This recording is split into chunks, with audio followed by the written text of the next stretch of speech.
Hello friends, study tips with Sanjay में आपका स्वागत है। आज इस वीडियो में हम गांधी के आर्थिक विचारों की चर्चा करेंगे, जिसके अंतर्गत हम लोग इस बात को देखेंगे कि आखिर गांधी के आर्थिक विचारों के अंतर्गत वो कौन कौन से महत्वपूर्ण बिंदुएं हैं जिनको हमें समझना है और जिन पर हमें विचार करना है। तो आइए देखते हैं क्या है गांधी के आर्थिक विचार में। जैसा कि हम सब जानते हैं या समझ सकते हैं कि किसी के विचार की बात अगर की जाए तो निश्चित रूप से उसका एक मौलिक उद्देश्य होता है। तो इस संदर्भ में सबसे पहले हमें यह ध्यान देना है कि गांधी के आर्थिक विचार का मौलिक उद्देश्य क्या था। सामाजिक न्याय और समता की स्थापना। सामाजिक न्याय और समता की स्थापना करना गांधी के आर्थिक विचार का सबसे मौलिक उद्देश्य था। और जैसा कि आप सबको पता है, जैसा मैंने पिछले वीडियो में चर्चा भी मैंने की थी, गांधी जी भी एक समाजवादी थे और गांधी जी के समाजवाद और मार्क्स के समाजवाद में यही फर्क था कि जहां मार्क्स वर्ग संघर्ष की बात करता था, गांधी जी ने वर्ग समन्वय की बात की। तो खैर वैसे भी समाजवाद में सामाजिक समता को केंद्र बिंदु माना गया है। तो अब जब मौलिक उद्देश्य था क्या, सामाजिक न्याय और समता की स्थापना, तो इसके पश्चात इनके आर्थिक विचारों को देखने के अंतर्गत हमें इस बात पर बल देना होगा या इस बात को समझा कर बताना होगा कि अपने विचारों के संदर्भ में उन्होंने कुछ बातों को नकारा था। अर्थात आर्थिक गतिविधियों, आर्थिक संरचना के संदर्भ में उन्होंने कुछ बातों का विरोध किया और कुछ बातों का समर्थन किया। अर्थात जिन बातों का विरोध किया उसके विकल्प के रूप में उन्होंने कुछ बातें कही, अपने विचार प्रस्तुत किए। तो सर्वप्रथम हम देखेंगे कि अर्थव्यवस्था या आर्थिक गतिविधियों के संदर्भ में गांधी जी ने किन किन बातों को नकारा, किन किन बातों का निषेध किया। इस संदर्भ में सर्वप्रथम हम देखते हैं, इस मैंने टाइटल दिया है निषेध, उपभोक्तावाद का विरोध। अर्थात गांधी जी उपभोक्तावादी संस्कृति के विरुद्ध थे। गांधी जी का मानना था उपभोक्तावादी संस्कृति कहीं ना कहीं सामाजिक शोषण का कारण बनता है, कहीं ना कहीं पूंजी संचय का कारण बनता है, कहीं ना कहीं आवश्यकता से अधिक प्रयोग करने, इस्तेमाल करने और संचय करने की प्रवृत्ति को जन्म देता है। स्पष्ट है कि वो पश्चिम की उपभोक्तावादी संस्कृति को पसंद नहीं करते थे। दूसरा, मशीनीकरण का विरोध।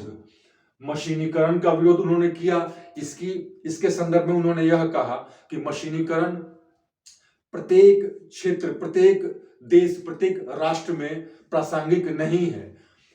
जहां श्रम की बहुलता है, जहां श्रम की बहुलता संख्या अधिक है, वहां मशीनीकरण का को एक सीमा तक ही अपनाना उचित होगा। और इसी संदर्भ में उन्होंने बड़े उद्योगों का विरोध किया था। वो बड़े उद्योगों के बिल्कुल खिलाफ नहीं थे, लेकिन उन्होंने कहा कि जहां पर श्रम की बहुलता है वहां पे हम छोटे छोटे उद्योगों को बढ़ावा देकर राष्ट्र को मजबूत कर सकते हैं। मशीनीकरण आवश्यक है, लेकिन एक सीमा तक, उसी सीमा तक जहां श्रम की महत्ता को न नकारा जाए। तो इस संदर्भ में उन्होंने मशीनीकरण का विरोध किया। बड़े उद्योगों के पक्ष में नहीं थे। जाहिर सी बात है, बड़े उद्योगों का मतलब है कहीं ना कहीं पूंजी संचय। बड़े उद्योगों का मतलब है पूंजी का कुछ लोगों तक सीमित होना, समाज के एक बड़े तबके का शोषण होना। और बड़े उद्योगों का एक जरिया, बहुत बड़ा जरिया क्या, मशीनीकरण। तो ये दोनों बातें आपस में लिंक्ड है, आपको यह ध्यान देना है। पुनः पूंजीवादी अर्थव्यवस्था का विरोध। पूंजीवादी अर्थव्यवस्था का क्या है, पूंजी संचय, अधिक से अधिक लाभ।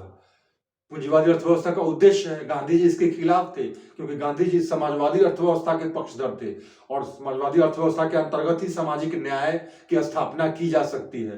पूंजीवादी अर्थव्यवस्था में बड़े उद्योगों का विकास, मशीनीकरण को अपनाना, पूंजी का संचय, अधिक से अधिक लाभ कमाना, किसकी कीमत पर, मजदूरों की कीमत पर। तो कहीं ना कहीं यह वर्ग संघर्ष सामाजिक असमानता को जन्म देता है, इसलिए गांधी जी ने इसका भी विरोध किया। और इसी संदर्भ में उनका एक और कहना था, मानना था कि अनुत्पादक स्वामित्व का विरोध होना चाहिए।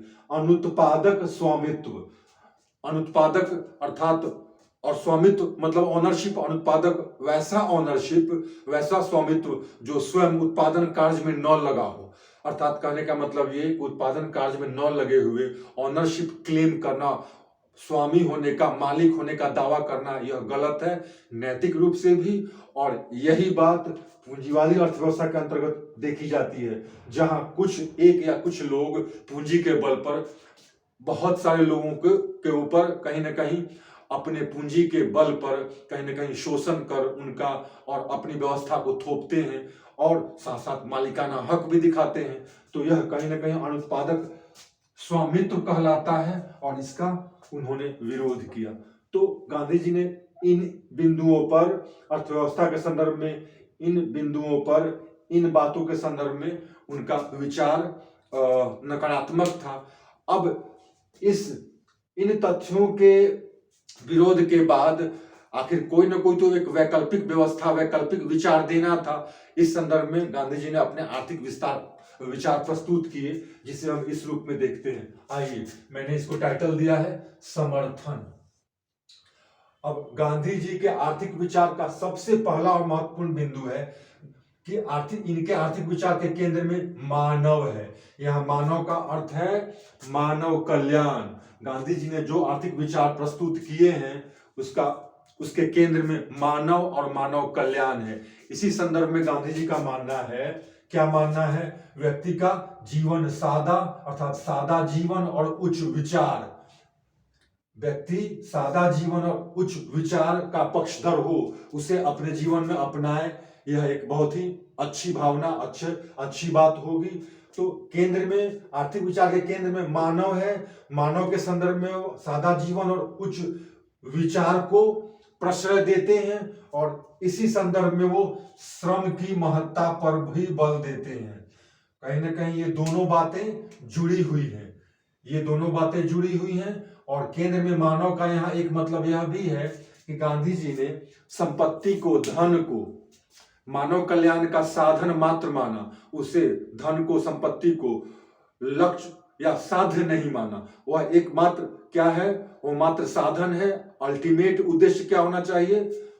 मानव कल्याण, जिसमें श्रम की महत्ता पे बल दिया जाना चाहिए और साथ साथ इस विचार के साथ कि जीवन सादा हो और विचार उच्च हो। मैं इस बात पर इसलिए बल दे रहा हूं कि गांधी जी के आर्थिक विचार को लिखते समय गांधी जी के नीति शास्त्र, उनकी नैतिकता की अनदेखी नहीं करनी है, बल्कि गांधी जी के संदर्भ में उनके किसी भी टॉपिक पर उनके विचार को लिखते समय आप नीति शास्त्र को या उनकी नैतिकता संबंधी बातों को इग्नोर नहीं करेंगे, क्योंकि गांधी के सभी विचारों में नैतिकता कहीं ना कहीं शामिल है, जिस पर उन्होंने विशेष बल दिया है। तो आपको इन बातों को बताना पड़ेगा। श्रम की महत्ता पर बल, साथ ही सादा जीवन, उच्च विचार और आर्थिक विचार के केंद्र में मानव, संपत्ति अर्थात धन मानव कल्याण का साधन मात्र है, वह लक्ष्य नहीं हो सकता। और अब श्रम की महत्ता को पुनः आपको जोड़ना है किस बात से? चौथा जो बिंदु है वह ग्रामीण आत्मनिर्भरता पर बल। ग्रामीण आत्मनिर्भरता पर बल, आपने एक टर्म सुना होगा, स्वपोषित ग्राम की अवधारणा। गांधी जी स्वपोषित ग्राम के समर्थक थे, पक्षधर थे, अर्थात प्रत्येक गांव को वह सेल्फ रिलायंट अर्थात स्वनिर्भर बनाना चाहते थे। इसी संदर्भ में वो ग्रामीण निर्भरता पर बल देते हैं, क्योंकि उनका मानना है कि भारत गांव का देश है। अगर प्रत्येक गांव अगर आत्मनिर्भर हो जाए तो देश स्वतः आत्मनिर्भर होगा। अब यह है कि चूंकि प्रत्येक पॉइंट को बताना है, उसके पीछे का तर्क भी देना है आपको अपने उत्तर में। तो देखिए इसके आगे क्या है। ग्रामीण आत्मनिर्भरता कैसे? लघु कुटीर उद्योगों पर बल देकर, कृषि पर बल देकर। क्यों? क्योंकि सभी व्यक्ति के पास पूंजी नहीं है कि वह उद्योग में संलग्न हो, और साथ साथ स्थानीय स्तर के संसाधनों का उपयोग करने का सबसे बेहतर तरीका क्या हो सकता है? लघु एवं कुटीर उद्योग। तो लघु एवं कुटीर उद्योग पर बल देकर और कृषि पर बल देकर हम एक गांव को आत्मनिर्भर बना सकते हैं निश्चित रूप से। और आत्मनिर्भर बना सकते हैं इस संदर्भ में इसलिए भी कि श्रम की महत्ता पर उन्होंने इसीलिए जोर दिया क्योंकि भारत के संदर्भ में श्रम की कमी नहीं है। गांव में अगर श्रम का उपयोग किया जाए स्थानीय स्तर के संसाधनों के द्वारा, लघु कुटीर उद्योगों पर बल देकर, कृषि में संलग्न होकर, तो प्रत्येक गांव आत्मनिर्भर होगा। गांव आत्मनिर्भर होगा तो देश आत्मनिर्भर होगा। और इस संदर्भ में इन्होंने फिर अगला पॉइंट क्या है? आर्थिक विकेंद्रीकरण पर बल दिया। आर्थिक विकेंद्रीकरण, जो पिछले तीनों बातों से संबंधित है। आपको प्रश्न के उत्तर के दौरान सबको आपस में लिंक करना है। आर्थिक विकेंद्रीकरण का अभिप्राय है कि आर्थिक संपदा का लाभ समाज के निचले तबके को मिले। ग्रामीण स्तर पर जो लोग हैं उन्हें यह मौका मिले कि वह आर्थिक संसाधनों का इस्तेमाल इस रूप में करें कि आर्थिक रूप से स्वावलंबी हो सके, गांव को निर्भर बना सके, आत्मनिर्भर बना सके। तो आर्थिक विकेंद्रीकरण का एक पक्ष यह भी था कि अगर हम लघु कुटीर उद्योगों पर बल देते हैं, स्थानीय स्तर के संसाधनों का उपयोग करते हैं, तो जो संपत्ति का केंद्रीकरण होता है, कुछ ही लोगों के हाथों में संपत्ति का संचय होने की संभावना जो रहती है, वह प्रवृत्ति कमेगी। और इससे क्या होगा? इससे यह होगा कि सामाजिक असमानता में कमी आएगी। अब इस संदर्भ में उन्होंने एक सिद्धांत दिया है, ट्रस्टीशिप का सिद्धांत, जो काफी चर्चित है। फिर आपको यहां बतलाना है कि आर्थिक विकेंद्रीकरण के अंतर्गत ट्रस्टीशिप के सिद्धांत पर बल देने का मुख्य उद्देश्य यह था कि ट्रस्टीशिप सिद्धांत के अंतर्गत यह कहा गया कि एक व्यक्ति के पास अगर धन संचय है और काफी संपत्ति है, तो वह उसका ट्रस्टी है, वह उसका रक्षक है, वह उसका एक भाग ही अपने लिए खर्च कर सकता है। बाकी जो धन है वह समाज के कल्याण के लिए खर्च होना चाहिए। और अगर ऐसा होता है तो आर्थिक असमानता में कमी आएगी और एक व्यक्ति के अंतर्गत सारा कुछ, सारी संपत्ति, सारा धन संचय की जो प्रवृत्ति है, जिसको बोलते हैं सेटलेशन ऑफ पावर, सेटलेशन ऑफ कैपिटल, यह जो भावना है, यह जो प्रवृत्ति है, इस प्रवृत्ति में कमी आएगी। और इसलिए ट्रस्टीशिप सिद्धांत के माध्यम से उन्होंने पूंजीपतियों को अपील किया था कि आप अपने पूंजी का उपयोग सबके लिए, समाज कल्याण के लिए कीजिए।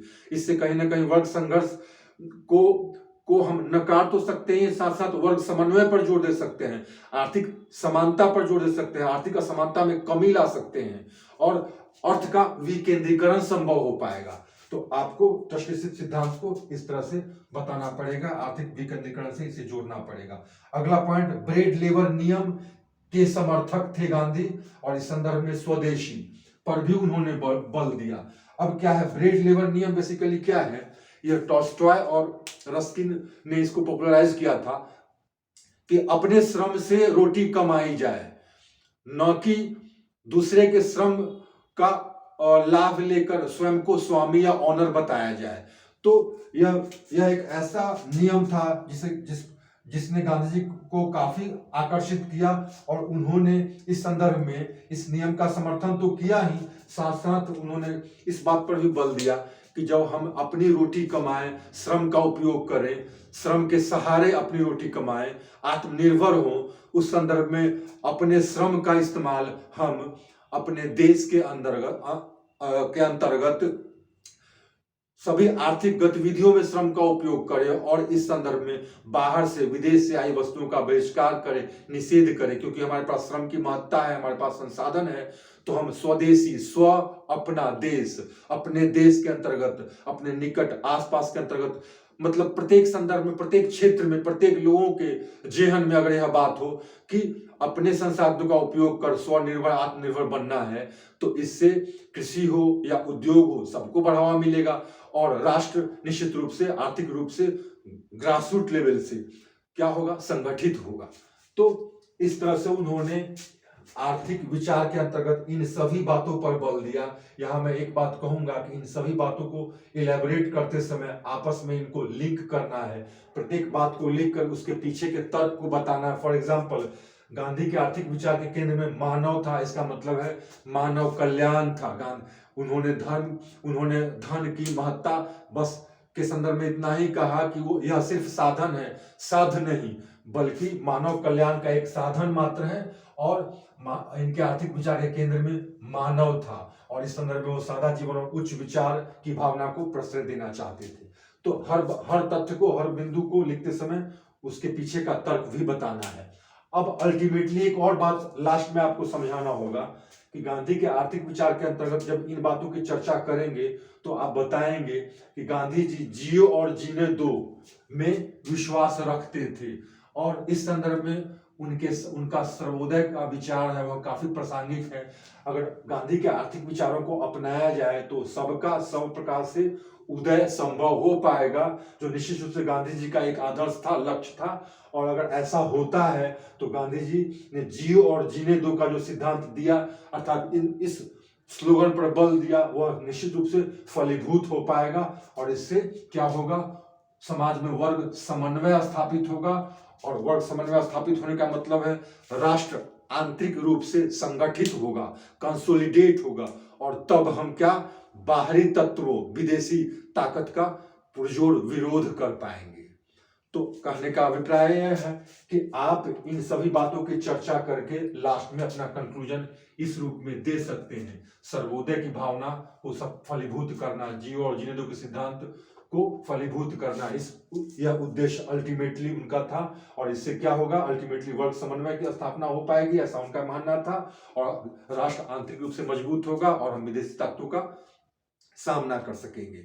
तो इस तरह से आप अगर लिखते हैं, 400-450 शब्द में प्रैक्टिस करते हैं, तो निश्चित रूप से आप एक स्वस्थ उत्तर लिख पाएंगे। अब कहाँ तक यह वीडियो आपके लिए लाभकारी है, इस संदर्भ में आप अपना विचार बताएंगे। अगर अच्छा लगे तो इसे लाइक और सब्सक्राइब करेंगे। अगर कुछ बातें पसंद न आए, लगा कहीं कोई कमी है, तो आप मुझे बताएंगे ताकि मैं फिर से इसे इम्प्रूव कर सकूं। Thank you very much.